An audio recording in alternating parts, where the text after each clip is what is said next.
नमस्कार दोस्तों, हाजिर हैं एक बार फिर से एक नई अपडेट्स के साथ। हरियाणा में सरकारी भर्तियों की जो सुस्त रफ्तार है, उसका एक बड़ा जो कारण है वो ट्रिपल पी में आई खामियां भी है। क्योंकि पारिवारिक जो आय है, फैमिली आईडी में किसी परिवार की काफ़ी कम दिखाई हुई है, जबकि किसी परिवार की काफ़ी ज़्यादा दिखाई हुई है, जिसके कारण से 5 नंबरों का जो सिस्टम है वो गड़बड़ाया हुआ है और जो कैंडिडेट है कोर्ट में चले जाते हैं। इसी के संदर्भ में परिवार पहचान पत्र में 99,23,000 से भी जो ज़्यादा त्रुटियां हैं वो दर्ज की गई है। पिछले कुछ समय में बार बार जो ग्रीवेंस शिकायतें हैं वो लगाई जा रही है। मुख्यमंत्री मनोहर लाल भी कह चुके हैं कि हम जो है इस और पूरी तरह से संज्ञान ले रहे हैं।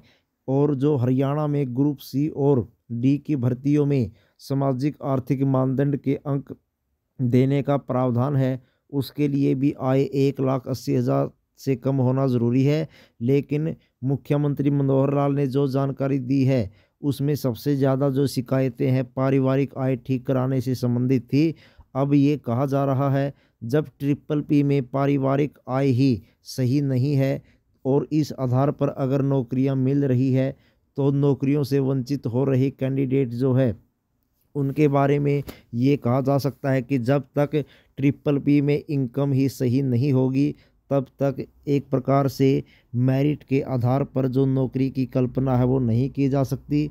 क्योंकि बहुत सारे ऐसे पात्र परिवार हैं जो पात्र होते हुए भी इस लाभ से वंचित हैं, और जिन कैंडिडेट्स की इनकम ज़्यादा है वो इसका लाभ ले रहे हैं। और जो अभी ग्रुप सी की 32,000 पोस्टें, ग्रुप डी की 13,657 पोस्टें, टीजीटी की 7471, पुलिस की 6,000 भर्ती निकली है। इनमें सामाजिक आर्थिक मानदंड के अंक देने से पहले सही वेरिफिकेशन होने या न होने की जो चर्चा है वो हो रही है। अदालत ने भी वेरिफिकेशन के लिए सिंगल बेंच ने आदेश दिए थे, जिस पर डबल बेंच ने रोक लगाई है। अब ये गलियारे में कहा जा रहा है, जब तक पारिवारिक आय सभी परिवारों की सही नहीं हो जाती, तब तक इसे भर्तियों का आधार नहीं बनाया जाना चाहिए। क्योंकि हरियाणा में जितनी भी प्रकार की सेवाएं हैं वो ट्रिपल पी से जोड़ दी गई है फैमिली आईडी से। चाहे बुढ़ापा पेंशन हो या ऑनलाइन जितनी भी चीज़ें हैं वो फैमिली आईडी में जोड़ी हुई है। लेकिन इसमें अभी जो काफ़ी खामियां त्रुटियां हैं वो है, विपक्षी दल कह चुका है, विशेषकर कांग्रेस, अगर कांग्रेस की सरकार बनी तो सबसे पहले वो परिवार पहचान पत्र, मेरी फसल मेरा ब्यौरा, प्रॉपर्टी आईडी पोर्टल समाप्त करेगी।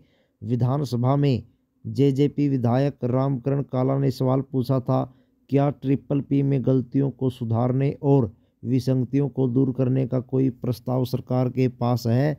अब तक कितनी शिकायतें मिली है, ये सारी की जो सारी चीज़ें हैं वो बताई गई है। ट्रिपल पी में अगर कोई भी विवरण को अपडेट करवाने के लिए आवेदन करता है तो 30 दिनों के भीतर ही उसे दुरुस्त कर दिया जाता है।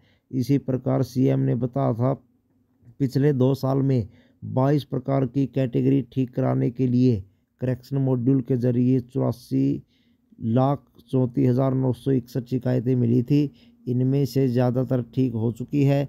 और जहाँ तक बात इनकम वेरिफिकेशन की है, तो आय के सत्यापन के लिए लोकल कमेटी, खंड स्तर पर सेक्टोरल कमेटी और जिला स्तर पर भी जो कमेटी है उसका गठन किया जाता है, जिसके सत्यापन के बाद ही आय में बदलाव किया जाता है। तो कुल मिलाकर दोस्तों, हरियाणा में जितनी भी प्रकार की वैकेंसी निकली हैं उनमें जो कोर्ट केसेस हुए हैं उनमें आय सत्यापन के बारे में ही जो चर्चा है वो हो रही है। जब तक परिवार पहचान पत्र में आय की सही प्रकार से सत्यापन नहीं हो जाता, तब तक पूरी तरह से पारदर्शिता से जो नौकरी है वो नहीं दी जा सकती। क्योंकि पात्र परिवार बहुत सारे ऐसे हैं जो पात्र होते हुए भी इस लाभ से वंचित है, 5 नंबर उनको नहीं मिल रहे हैं। और जिनको इनकम ज़्यादा है और जो पात्र नहीं थे उनकी इनकम उसमें फैमिली आईडी में कम दर्शाई हुई है। इस वीडियो में दोस्तों इतना ही, मिलेंगे नई वीडियो में, तब तक जय हिंद जय भारत।